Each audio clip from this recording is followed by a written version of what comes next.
मसीह pastor जी। जय मसीह। Pastor, मेरा सवाल ये है कि जितनी भी बीमारियां हमारे जीवन में आती है, क्या उसका रीजन पाप है?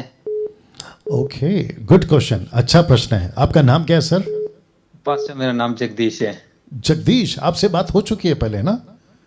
हाँ जी पास्टर। अरे वाह वाह, गुड गुड गुड। और आप कहाँ से हैं जगदीश जी? नाम भूल गया, मतलब जगह भूल गया मैं।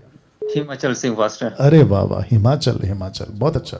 ओके जगदीश साहब, आपका बहुत अच्छा प्रश्न है। और आपने कहा कि क्या हर बीमारी पाप की वजह से आती है, ठीक है ना? तो मैं आपको बता देता हूँ। जब हम मसीह में हैं जगदीश जी, और जितने दर्शक देख रहे हैं, जब हम मसीह में हैं, प्रभु का काम कर रहे हैं, देखो कहते हैं ना, जब तक नाक है तब तक सर्दी होगी। ये एक एंगल दे देता हूँ ताकि आपको थोड़ा सा बैलेंस हो जाए। दूसरा, आप मिनिस्ट्री कर रहे हैं, मिनिस्ट्री करते करते आपने अपने सेहत का ख्याल नहीं रखा, या फिर आप मसीह बन गए, आपने सेहत का ख्याल नहीं रखा। टाइम पे टीथ ब्रश करना, मतलब साफ करना, खुद को साफ रखना, क्या कहते हैं ना, हाइजेनिक चीज़ों का ख्याल रखना, क्या कहते हैं, खाने पे ख्याल रखना। अगर ज़्यादा मीठा खाओगे तो डायबिटीज़ हो जाएगी, ज़्यादा नमक खाओगे तो ब्लड प्रेशर बढ़ जाएगा, मतलब बहुत सारी चीज़ें। उस पर अगर आप ख्याल नहीं रखते हो और आप बीमार पड़ गए, तो इसको क्या कहेंगे जगदीश जी? इसको कहेंगे लापरवाही। Yes pastor. ये हो गया एक। दूसरा, आप मिनिस्ट्री कर रहे हो, प्रभु का काम कर रहे हो, जाते जाते वहाँ पर आपका, वहाँ का एटमॉस्फेयर ठीक नहीं है, बहुत ज़्यादा बर्फ़ गिरी, ठंड पड़ी, और आपको बुखार हो गया, सर्दी हो गई, निमोनिया हो गया, XYZ। तो ये गलती किसकी है? मौसम की। मतलब सिचुएशन ऐसा है कि आप नहीं संभाल पाए और आप जो है, आप बीमार पड़ गए। ये हो गया दूसरा। तीसरा, याकूब की किताब, उसका पहला अध्याय, वचन 14, 15, 16, जरूरत नहीं है, वो कहता है कि अगर पाप में है, पाप अभिलाषा पाप को लाती है, पाप मृत्यु को लाता है। फिर पहला कुरिन्थियों उस 11 अध्याय वचन 23 से लेकर 30 तक पढ़ते हैं, कहते हैं प्रभु भोज के टाइम पे अगर आप गलत तरीके से खाते हो तो कमज़ोर, बीमार और मौत भी आ जाती है। तो ये हो गया तीसरा एंगल। तो ऐसे कुछ 3-4 एंगल हैं। और फिर आती है, प्रभु कभी कभी ऐसे सिचुएशन से हमें गुजरने देता है ताकि उसमें परमेश्वर का काम हो। जैसे यूहन्ना की किताब 9:1 से लेकर 4 तक में, कि ये इसलिए हुआ है ताकि परमेश्वर का काम इसमें प्रकट हो। तो ये 3-4 एंगल हैं जिसके चलते होता है। यस भैया।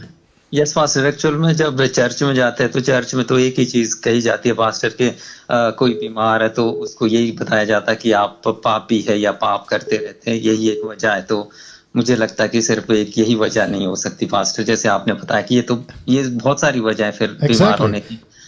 एग्जैक्टली। और देखो, जब कोई बीमार पड़ता है ना, तो डॉक्टर के पास जाता है, राइट सर? डॉक्टर क्या करता है? जांच पड़ताल करता है। फिर वो कहता है कि तुमने कल क्या खाया था, अच्छा तुमने ये खाया था, अच्छा फिर तुम्हारे साथ क्या क्या हुआ। तो तब पता चलता है कि ये बीमारी की जड़ क्या है, राइट सर? वैसे ही डॉक्टर बोलता है ओके नेक्स्ट टाइम नहीं करना, नहीं तो ये बीमारी वापस आएगी।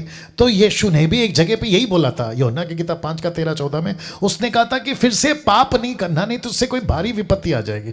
तो वो पाप का एंगल है। तो मैं वापस कह देता हूं कि एटमॉस्फेयर को देख लो, उसकी वजह से आती है। आपने लापरवाही रखी, उसकी वजह से आती है। पाप की वजह से आती है। और कुछ बातें प्रभु अलाउ करता है ताकि आपके द्वारा परमेश्वर की महिमा हो, ऐसा है। तो ये कम से कम 4 दे दिया मैंने। Yes pastor. पास्टर एक्चुअल में मैं चर्च में यही सोचता था, 80% लोग तो चर्च में यही आते हैं पास्टर अपनी बीमारी को लेकर उनके लिए प्रार्थना करने। तो मैं तो यही सोचता हूँ, मैंने कहा तो क्या फिर मसीह लोग पाप ही करते रहते हैं कि जो बीमार होते रहते हैं? देखो, मसीह लोग अगर पाप करते रहते हैं और पास्टर के पास जा जाके प्रार्थना करते हैं ना, तो पास्टर भी कुछ नहीं कर पाएगा। पहली बात तो ये है, वो सब तसल्ली है, जिसको कई बार मैं कहता भी हूँ, गुड़ की जलेबी जी की तसल्ली। मतलब जलेबी कभी गुड़ की नहीं बनती है, जलेबी शक्कर की बनती है, लेकिन दिल को सुकून देने के लिए गुड़ की भी चलेगी। एक कहावत के रूप में कह रहा हूँ। तो अगर पास्टर कहता है ओ तुम बीमार हो तो पाप किया होगा, चलो मैं प्रार्थना करता हूँ ठीक हो जाएगा, कभी नहीं होगा। एक व्यक्ति को खुद प्रार्थना करना है। जगदीश जी आप भी जानते होंगे, एक विश्वासी को खुद प्रार्थना करना है, वो दूसरों के पास नहीं जाएगा। अगर जाता भी है तो अविश्वासी को ले जाए या अविश्वासी जाए, मुझे उसमें कोई दिक्कत नहीं, लेकिन विश्वासी खुद प्रार्थना करना चाहिए। अगर वो खुद प्रार्थना करेगा तो प्रभु से बात करेगा। तो ये ऐसा है, राइट सर? एक्चुअली में ये चीज हमने पास्टर आप ही से सीखी है कि कि प्रार्थना जो है वो खुद ही करना चाहिए, अदरवाइज तो Exactly. पास्टर खुद ही प्रार्थना करते रहते हैं सर लोगों के लिए। नहीं, तो नहीं। ये सर पास्टर की भी गलती है कि वो बिल्कुल खुद ही बिल्कुल करते रहते बिल्कुल, और ये छोटी गलती नहीं, ये बहुत बड़ी गलती है। अगर पास्टर ने लोगों को एजुकेट नहीं किया, पास्टर ने, लीडर ने, कहीं से भी कोई भी स्टेट में अगर वो खुद के चर्च को एजुकेट नहीं कर रहा है कि आपको खुद प्रार्थना करना है, तो वो पास्टर सबसे बड़ा दोषी है। मैं रिपीट करता हूं, वो पास्टर सबसे बड़ा दोषी है और उसको यीशु को हिसाब देना होगा, क्योंकि कलीसिया को अपाहिज बना रहा है। और मुझे गुस्सा है ऐसे लोगों पर जिन्होंने ऑनलाइन प्रेयर रिक्वेस्ट की दुकान खोल के रखी है कि मुझे प्रार्थना निवेदन भेजो, मैं प्रार्थना करूंगा या मैं करूंगी। आज फेसबुक पे एक लेडीज को मैं देख रहा था, कहती है कि मुझे प्रार्थना निवेदन भेजो, मैं तुम्हारे लिए प्रार्थना करूंगी। क्यों? क्या परमेश्वर उसका नहीं है?